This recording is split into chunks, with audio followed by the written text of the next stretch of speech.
Desafios da reforma tributária. As propostas de atualização do Simples Nacional, essas e outras atualizações do direito tributário são pauta no Minuto Tributário de hoje, que é assinado pela doutora Luciana Pereira da Costa, agora aqui no canal do Boca Tributário.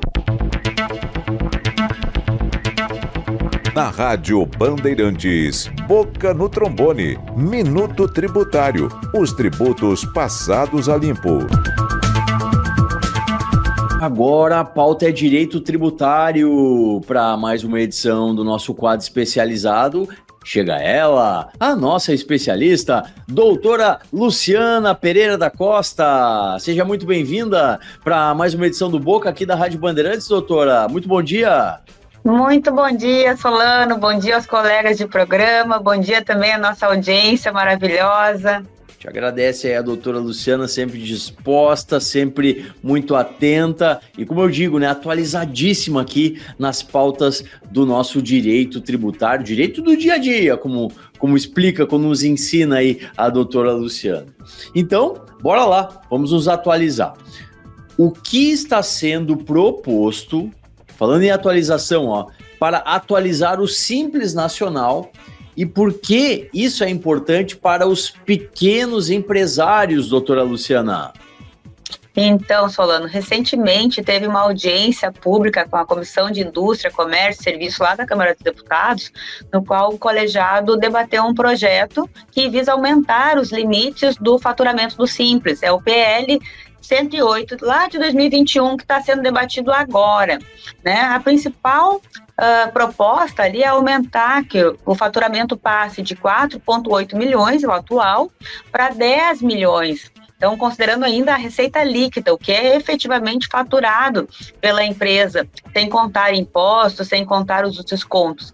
Isso ajudaria, vamos dizer assim, né, a corrigir a tabela do Simples. Como bem lembrado pelo ministro, substituto do ministro do Empreendedorismo, Tadeu Alencar, a tabela do Simples terminou também ficando defasada, né? Não vem sendo reajustada, assim como a gente já falou agora há pouco sobre imposto de renda, também aqui a gente está falando de inflação defasando e alcançando empresas daí que deveriam estar no Simples, mas hoje, em razão do faturamento não ter sido atualizado, já estão fora do regime favorecido, que é o regime, né, simplificado. Então, essa proposta vem para atualizar.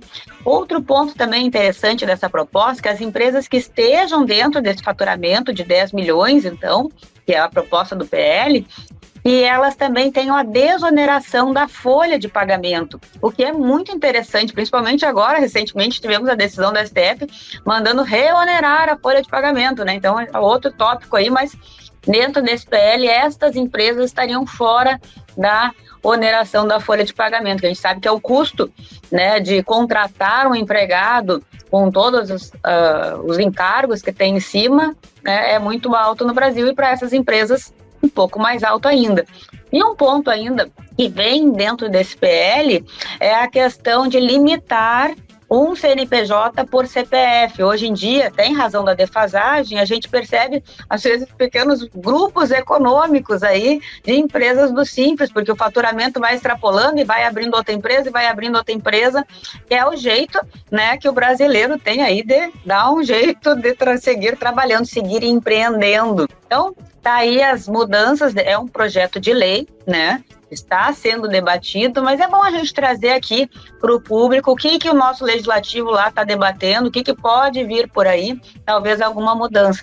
E lembrando, esses dias a gente falou sobre o Simples, a questão da reforma, sobre a opção do regime, se vai ser híbrido ou não vai.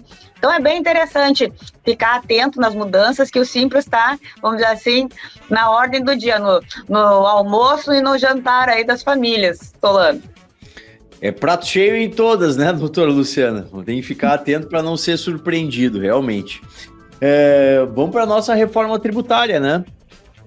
Como que a reforma tributária afeta os departamentos de RH, dos recursos humanos das empresas, e o que eles precisam fazer para se adaptar?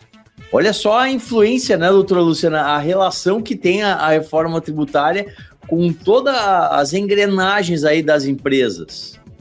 O tributo faz parte de tudo. E a gente começa a conversar aqui e a perceber que realmente, né, todo mundo tem que conversar sobre a área tributária. Não é só advogado, não é só contador, mas aqui vamos abordar também o pessoal que trabalha no RH. Por quê? Porque a reforma vai alterar a forma também de como os benefícios e as remunerações vão ser tratados. Alguns benefícios, algumas remunerações vão ser revistos, passam a ser tributados. Então, a gente vai ter que olhar aí, vamos chamar de janela de reprecificação, que é o momento em que tu tem que olhar o tipo de contrato, olhar o tipo de regra que está sendo, que as mudanças estão trazendo e recalcular. Imagina, por exemplo, se tem um vendedor comissionado, esse vendedor ganha 5% sobre cada venda. Com a nova carga tributária, pode ser que ele acabe recebendo até mais comissão por ter vendido a mesma coisa, em razão da falta aí de um ajuste nos preços com os impostos, né? Um outro ponto crítico são os benefícios que são oferecidos aos funcionários, como, por exemplo, o plano de saúde, o vale alimentação. Esses são benefícios que passarão, por exemplo, a ser tributados caso eles não estejam dentro do acordo coletivo. Então, é uma diferença aí de até 28%. É uma grande diferença e que precisa ser observada por quem está no RH e apontada para que seja calculada aí na ponta do lápis. Não tenha dúvida, realmente a calculadora na mão, legislação de um lado, né, e do outro as anotações aí para ver se realmente a empresa fica bem ali, fica à margem de qualquer tipo de prejuízo com essas mudanças da reforma tributária. A gente está conversando com a nossa especialista, a doutora Luciana Pereira da Costa, no Minuto Tributário de hoje. Você tem dúvidas? Você que é empreendedor, você que é empresário, e você, pessoa física, também tá com questões aí relacionadas aos tributos, mande para ela, 5199-527-3374. Esse é o nosso WhatsApp, o WhatsApp do Boca, que recebe as suas dúvidas por mensagem de texto. 5199-527-3374. Quer interagir pela live? Claro, estamos lá, @Programa Boca no Trombone, lá no nosso canal do YouTube. Então vem com a gente na nossa transmissão em áudio e vídeo para interagir lá pelo chat, deixa a sua questão por lá. A doutora Luciana, na sequência, vai responder, vai interagir com você. @Programa Boca no Trombone, lá no YouTube, a nossa live, a nossa transmissão em áudio e vídeo. Doutora Luciana, outro ponto importante aqui, quais são os principais desafios da reforma tributária para o setor farmacêutico e o acesso a medicamentos? Aqui já estamos falando diretamente da saúde, doutora. Verdade, Solane, e aí afeta a todos, e principalmente, né, quando a gente trata de saúde e medicamento, é um assunto muito importante, é um serviço essencial, é um serviço, né, fundamental para todos nós. Então, o setor farmacêutico passa por uma grande transformação com a reforma tributária. Antes, muitos medicamentos que tinham isenções e benefícios fiscais, com créditos presumidos de PIS, COFINS, com a reforma, esses tributos serão substituídos pelo IBS e o CBS, como a gente já vem falando aqui, e os dois em conjunto têm uma alíquota de 28%. Claro que a gente já falou também no programa que, para evitar que os preços disparem, tem uma lista de medicamentos com redução de alíquota, alguns em 60%, outros até 100% de redução de alíquota, ou seja, eles não vão ser tributados. Mas tem também aí um problema. Esta lista, ela é baseada na descrição do princípio ativo e na classificação NCM, aquele códigozinho lá, de que cada produto tem a classificação, nomenclatura comum do Mercosul.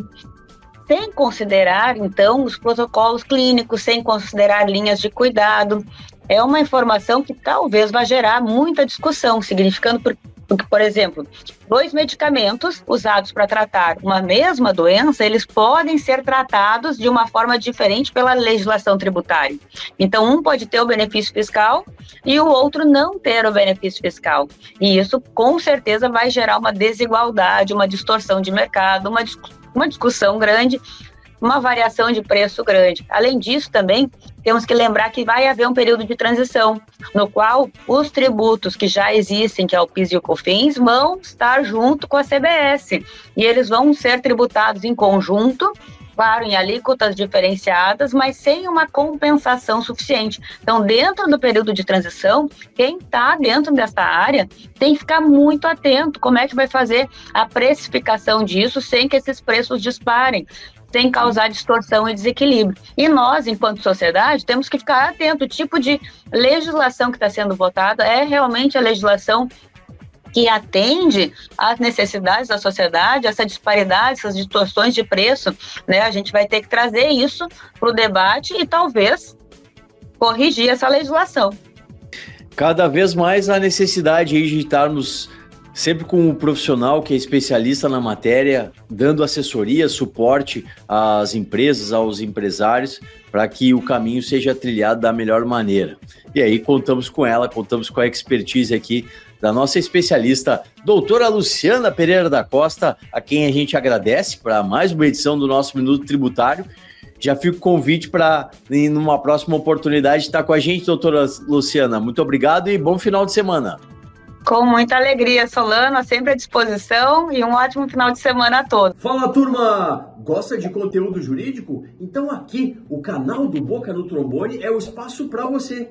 E ainda, você pode mandar a sua dúvida e ser respondido por um dos nossos especialistas. Mas tem de seguir. Te inscreve agora!